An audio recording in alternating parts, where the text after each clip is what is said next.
حیدرآباد میں سیف آباد traffic police کی جانب سے دوران ڈرائیونگ موبائل فون کے استعمال کو روکنے کے لیے خصوصی مہم چلائی گئی۔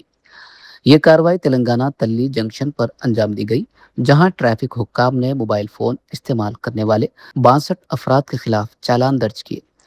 مہم کے بعد خلاف ورزی کرنے والوں کو سینئر افسران کی جانب سے کونسلنگ بھی کی گئی، جس میں انہیں دوران ڈرائیونگ موبائل استعمال کرنے کے خطرات سے آگاہ کیا گیا۔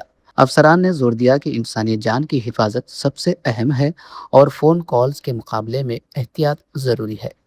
حکام نے خبردار کیا کہ موبائل فون کے استعمال سے حادثات کا خطرہ بڑھ جاتا ہے، لہٰذا اکثر کال ضروری ہو تو گاڑی کو محفوظ مقام پر روک کر بات کریں۔ ٹریفک پولیس کا کہنا ہے کہ قوانین کی خلاف ورزی کرنے والوں کے خلاف سخت کارروائی کی جا رہی ہے اور سڑکوں پر نظم و ضبط برقرار رکھنے کے لیے ایسی خصوصی مہمات باقاعدگی سے جاری رکھی جائیں گی۔